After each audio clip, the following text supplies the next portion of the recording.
Yeah, welcome once again. It's been a minute since we've done an episode of Rides and Reefs. Yeah, it's been a minute, isn't it? So, yeah, we are back and we are trying to see that we can produce more episodes more consistently. Yeah. One of your hosts, Ronald. And this is the Master Chief. Unfortunately, our other colleague is not around. Yeah, held up somewhere, I guess, doing important stuff. Yeah, Country. yeah. So yeah, and so much has been going on since the last time we did an episode, and so we just thought that we can just talk about a few things here and there, and see how best we can work around them. Yeah. So, Master Chief, what do we have on the table today? Okay, a lot has happened. First of all, from the guy that did the 400. Ibang. Yeah, to now we're talking about Mr. Tukuta's nudes as to how that came about. Everybody knows. Then we also have the issue of this. I don't know whether it's air conditioner or oxygen. Cooler box, the big box, cooler yeah. box. Yes. That seems to be shutting down cities upon cities as it passes. Yeah, it's like the goals must be crazy, but just a different era altogether. Just the time that has changed, but everything remains the same. The same, yeah. People fascinated by things they don't understand, I guess, or things they've not seen before. Yeah, so that's that. So and also, I guess the things we can we'll just run through some of the things that have been happening, just to try and catch up. So I think starting with maybe the funny issue about the Equatorial Guinea thing. Quite right, the issue has passed, but that issue brought a lot of contention around people. Yeah. We're asking multiple questions. People are trying to understand how possible is it? What was the actual motive behind him? Yeah, Sleeping with 400 people, 400 women. Yeah, and a lot of questions could be asked about that. Is it that is Equatorial Guinea a Christian nation or is it a Muslim nation? I'm not too sure I'm about that. assuming it's a Christian nation. But it's a very small country.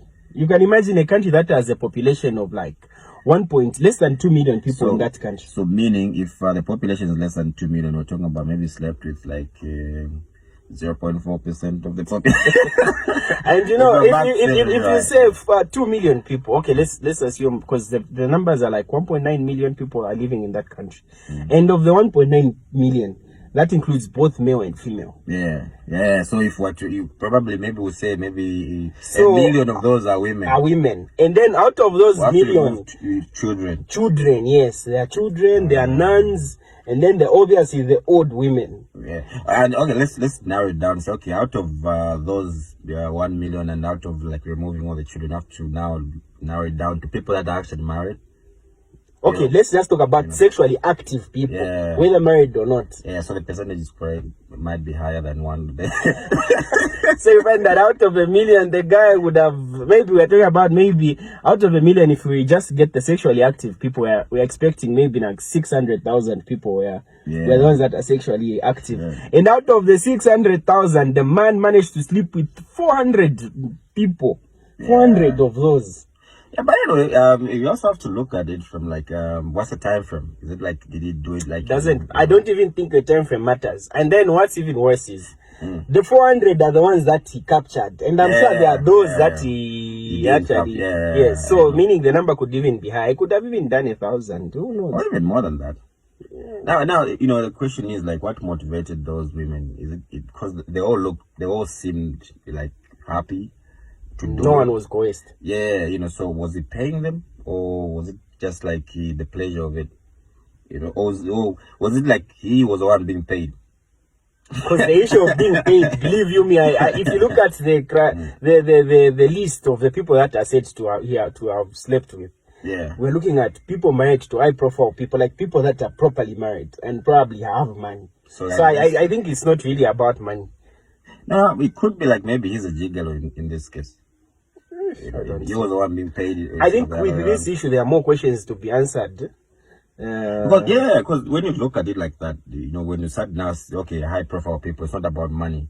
Then you're just talking about people being immoral, firstly, and then also looking at it from the point of view to say, is it that most women coming from high-profile homes are sexually starving? You know, Could those be. are questions that, you know, could be asked. So I think over that issue, there's a lot of contention that was raised, and then now it brings us now back home. Anyway, I think, you know, I would want to hear like what other people think about this. So, you know, leave us a comment, you know, on this issue. Like, what was your sort of like reaction towards that? Were you just like, I'm not saying I watched the videos, but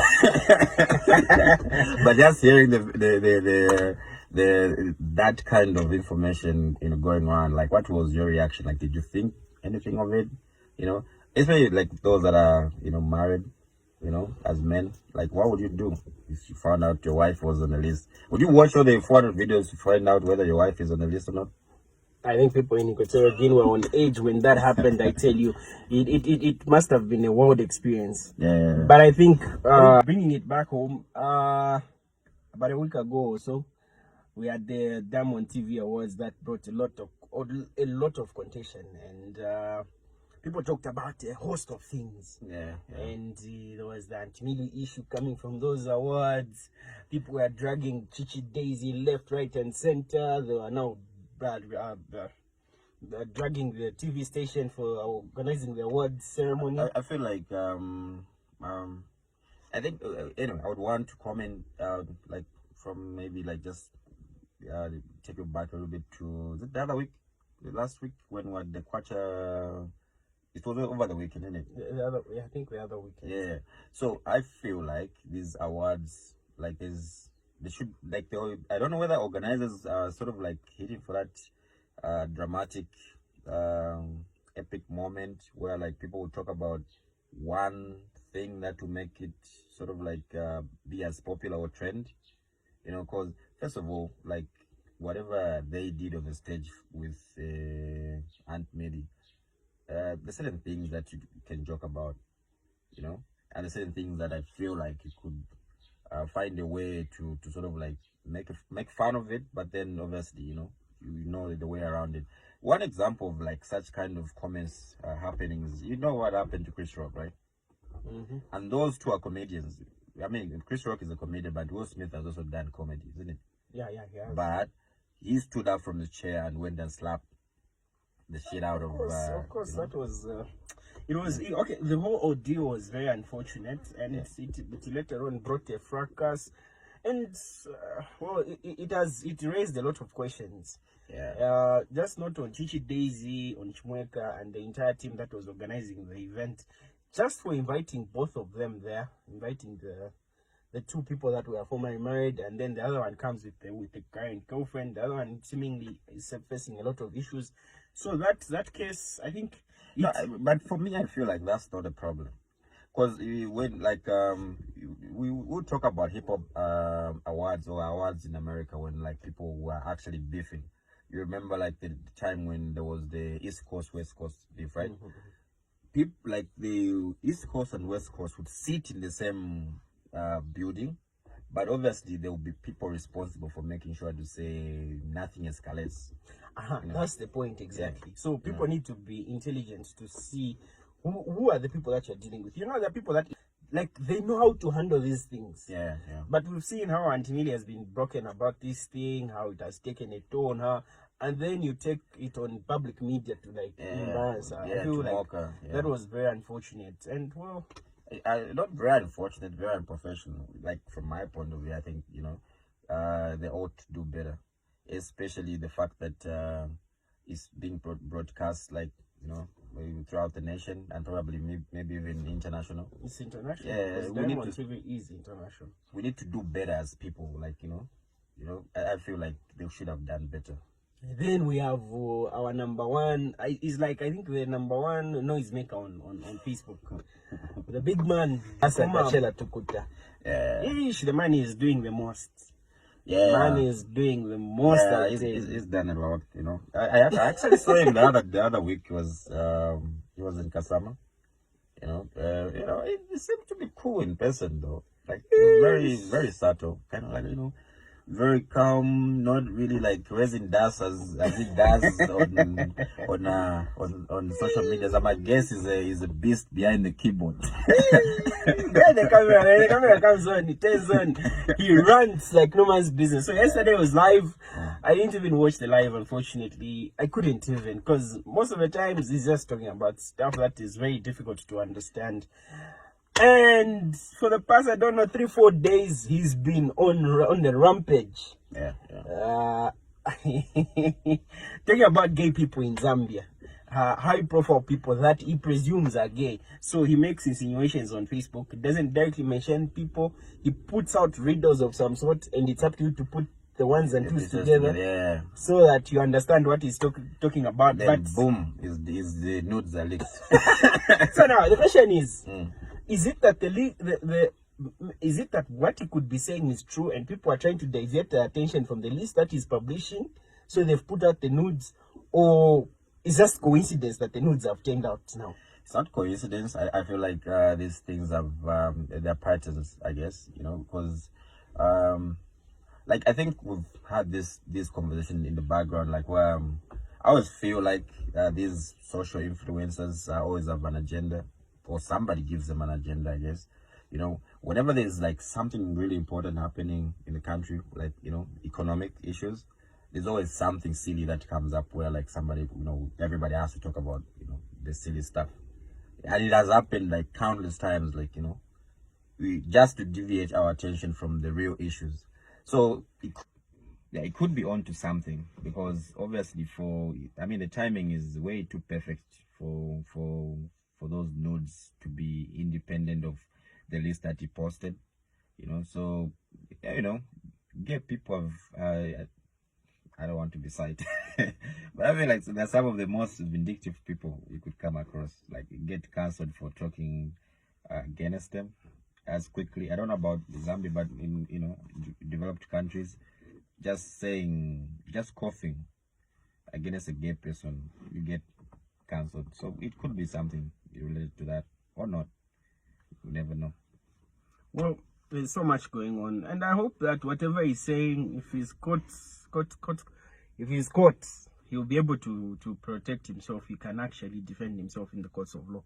We've seen this happen to him before. He goes on a rampage saying stuff about people. Yeah. It landed him in jail the last time it happened. I hope this won't be the case. Quite right, he's been smart enough.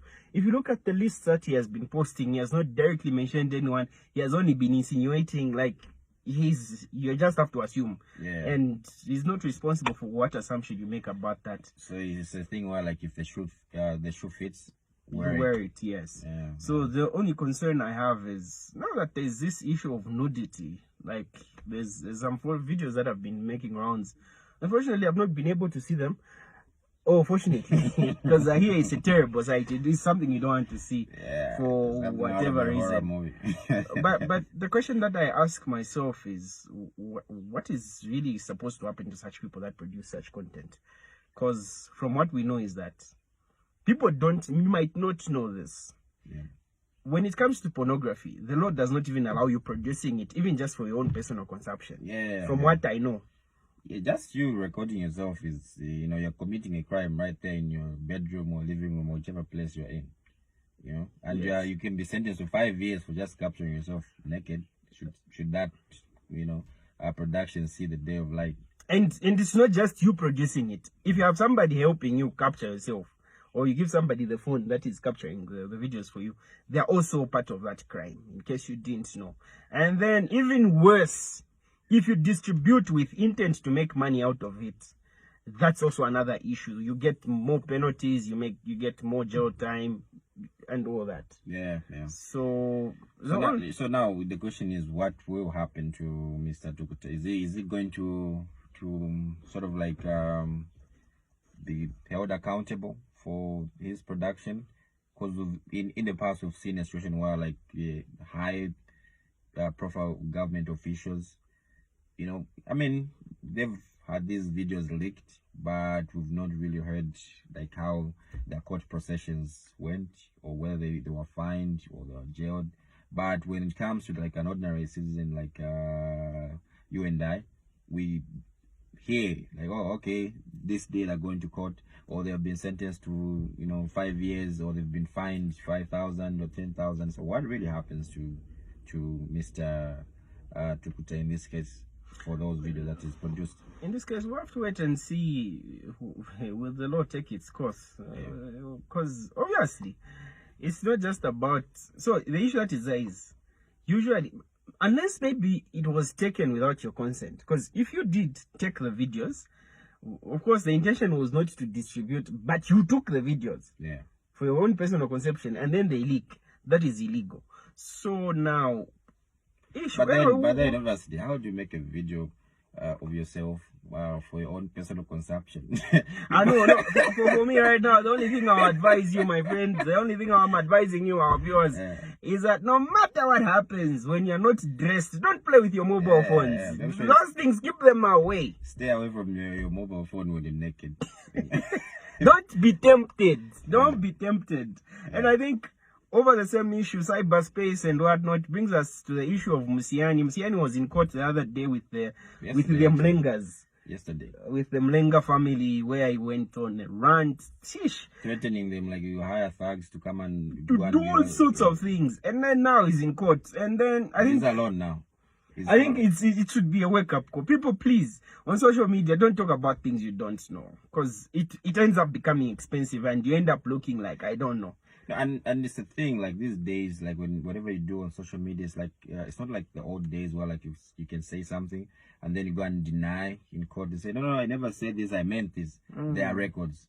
And worse off, Zita was testifying in court. Yeah, so I feel like the gentleman was reckless with his sentiments. No, what it is this is a court case. Oh, we can't make any assumptions. You can't say anything. The only thing we can say is that they went to court and Victor was there testifying, giving evidence. Now you can imagine the gravity of the situation. You thought this was just a minor thing. It was just aired on Facebook, because Facebook has its own opinion. It judges people and it does work. But when you get to court, that's a different case. I feel like this is a teachable moment for people on social media. So let's wait for the outcome and see what happens. Yeah, I hope some people get to learn about what happens, because there are people that rant on Facebook.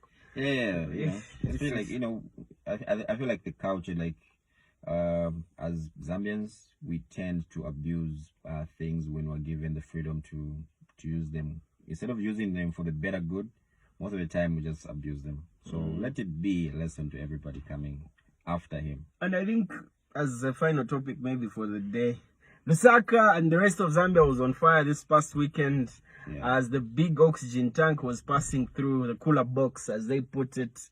So much was going on. I talked to some people in Lusaka. Guys were taking girls out on an adventure date just to check out this track. So much was going on. No, but then there are a lot of things that comes to mind. Like when I look at the way people are responding to the track passing. So entire business districts like come to a standstill, right? So no business is being conducted at that point when the track is passing. So then the question we start asking ourselves is like, okay, so usually our economy is like an 8-hour economy, So how much money are we losing? It's just standing and waiting for the track to pass. Or it could be maybe because people are coming into town to watch the track pass. Maybe there's business for others. And even just the congestion that it is causing, it's terrible, because right now it's going through the Great North Road, and from the people that have been there, wherever it's passing, like the road, that part of the road comes to a complete halt. So like, wow, the question is, where is the fascination coming from? Is it like is it that we don't have anything better to do than go and watch, or is it that there's not much excitement in our country in terms of like, I think it's just issues of exposure. We are not exposed to such kind of things. We've not seen these things so many times, because the last time we had such an encounter was like a decade ago, and another big truck was passing through the country, and then there was like so much commotion going on, and there's so much fascination. So it's similar to what has happened now. People are so fascinated. If you look at you know, it was even funny to see how social media influencers left Lusaka, went to curfew to just go and watch this thing and put photos on it. Wow, it was memorable. You know, so now I think it brings me back full circle to what I was talking about when it comes to these influencers. They tend to influence people to focus on things that are not going to benefit the individual in any way. If you look at China, for instance, like the TikTok that we watch here in Zambia and the TikTok that China watches, is different, isn't it? The algorithm would just make sure to say the kids are watching something that is going to be productive. So now when you see an influencer being excited over something that is as useless to them as that track passing, you know, begin to wonder, like, okay, so where are we going as a country? You know, the next 5 years, what kind of people are going to have, you know? We can't really say it was useless. People had an opportunity to go for an adventure, take out girlfriends. The track itself. Families. I saw actual families. An entire family just goes by the roadside and everyone is there. No one wants to miss a glimpse. Well, I mean, the track, like when it goes to its final destination, is very useful. But watching it pass, I feel like that's a useless venture, so to say.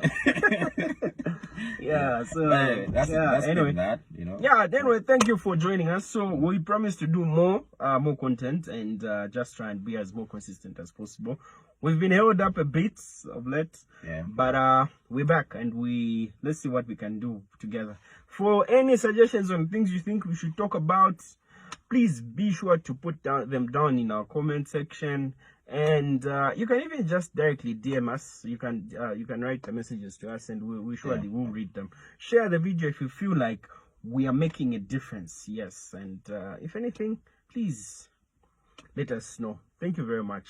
All right.